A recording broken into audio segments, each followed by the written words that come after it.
What is going on, YouTube world? Welcome back to a brand new video. Today we're going to be doing a comparison, not a speed test, but a comparison between the Moto Edge of 2025 and the Moto G Stylus of 2024. And the reason why I'm bringing these two phones together is because one is 450 bucks right now, and the other one is $199. Is it worth that extra 250 based on prices right now? That's up for you to decide, but in my humble opinion, no, I don't think so. Now, as far as specs, that's one thing we can't argue. Both of these devices are going to have a 6.7-inch OLED display, with the Edge having a 1220, basically above HD display, and the Moto G Stylus having a 1080p display. Now, both of these displays are at 120 hertz, and viewing angles and quality of the actual screen between both really, really good. Both perform pretty well when it comes to swiping and everything of that nature. Both devices have 120 hertz refresh rate, and you can definitely scale it down if you choose to. But yeah, 100%. I think both phones have beautiful displays. Now, when it comes to internal specs, you're going to have 8 gigs of RAM on both of these devices. Both of these devices are going to have 256 gigs of internal storage. You're going to have the MediaTek 7400 Ultra in the Moto Edge 25, and the Qualcomm, basically the Snapdragon 6 Gen 1 in the Moto G Stylus. Now, between both of these phones, in my humble opinion, I believe the Snapdragon processor is a little bit better. This bit less laggy when it comes to everyday performance. Both of these devices are going to have at least a 5,000 milliamp hour battery, with the Stylus having 5 exactly, and the Edge having a 5,200 milliamp hour battery. Now, charging speeds is where things are a bit different. The Moto Edge is going to have the capability of charging at 68 watts, while the G Stylus charges at 30 watts. Both of them have wireless charging capabilities, so that's something to keep in mind here. Now, in the Moto G Stylus, you're going to have a dual camera setup. It's going to have 2 cameras, as you can see clearly there. One is a 50 megapixel main sensor with OIS, and the other one is a 13 megapixel ultra wide. Now, with the Edge, you're going to have a 50 megapixel primary sensor OIS, a 50 megapixel ultra wide, and a 10 megapixel telephoto lens, which has the capability of 3 times optical zoom. Okay, that's definitely something to keep in mind. Camera on the front camera on the Moto Stylus, or G Stylus here 24, is not 50, excuse me, 32 megapixel sensor, and a 50 megapixel sensor on the Moto Edge here. Now, when you open up the camera app of both of these phones here, both cameras can record max resolution as far as video at 4K 30 frames per second and 1080p 60 frames on the rear. And when you switch over to the front, it's 4K max for the front, and the lowest quality, or the other quality, is Full HD 30 frames per second. Day-to-day performance is no issue, but when it comes to gaming, depending on the game you play, because that is the main thing. If you play a game like Genshin Impact, it's going to run a lot better on the G Stylus. And I'm not going to go ahead and go into detail as far as showing you literal examples of it, specifically referring to graphic intensive games that are pushing 60 frames, 120 frames per second, not games like Temple Run, Subway Surfers. Most phones should be able to run those games no problem. Battery life between both phones is not really going to be much of a difference. You may have some difference in terms of refresh rates. Like if you have the refresh rates at 120, like I do all the time, you might have a little bit less battery life. But if you put it on like the optimized mode, where it just switches between 1 to 120, or basically bringing down the refresh rate when you're not using the phone when it's idle, then yeah, you're gonna have a little bit better battery life. But between both phones, it's pretty much the same. You might be able to squeeze a little bit more time out of the Moto Edge here because its battery is slightly bigger, but isn't enough to say go with this one over the Stylus. Nah, not at all. 5,000 is 5,000. As far as displays here, or excuse me, not displays, but biometrics, both of these phones do have a in-screen fingerprint scanner, and they both function pretty well. It is a optical fingerprint scanner, it's not ultrasonic. So they both function really well, not the issue there.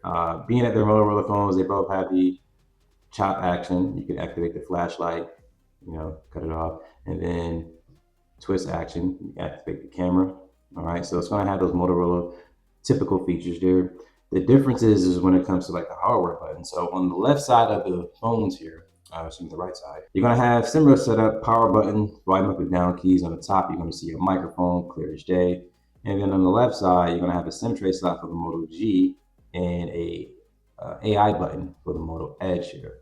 On the bottom of the device is where things differ too. You're going to have a Type-C charging port in the center, speaker grill on the right side of the phone, and there's also going to be a stylus for the stylus, obviously. And then there's going to be a SIM tray slot for the Moto Edge here. Now, both of these devices have dual speakers as well, so that's not nothing you're missing out on.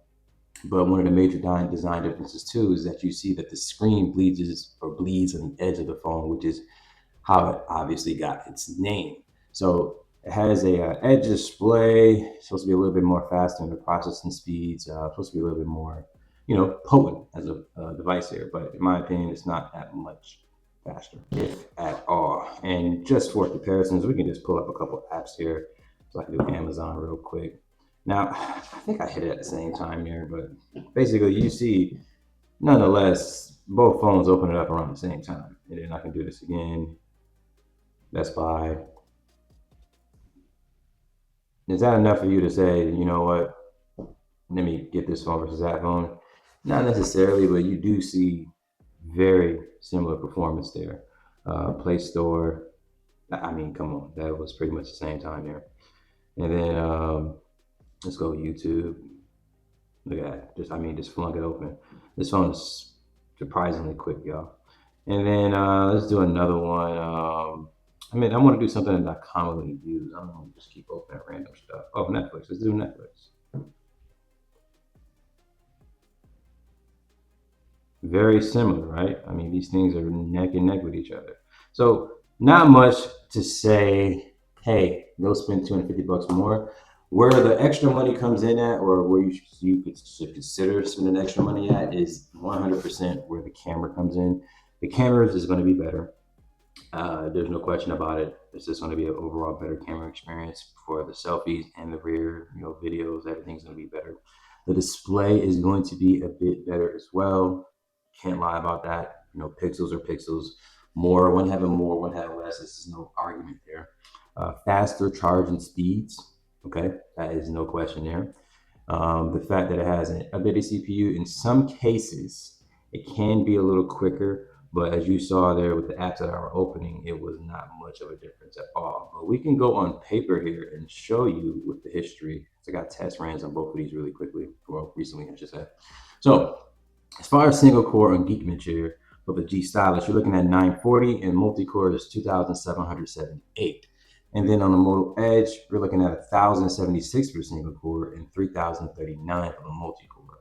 And then if we get out of that and go into a 2.2 benchmark, I think there's like 100,000 point difference there.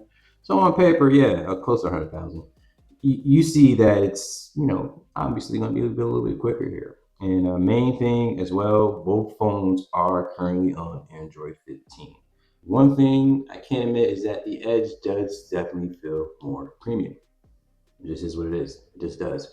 It's got a little bit more heft to it. It's a light phone, but it does feel a little bit more premium as opposed to the Moto Edge here. I think this is plastic here on the sides, and I think this one is plastic too, but it just feels a little bit more refined. But typical things like this, man, like it's just all the same here. So Moto Edge is on the bottom, and Moto Edge is on top, and the Moto G Stylus is on the bottom here. So let's go ahead and play it on both.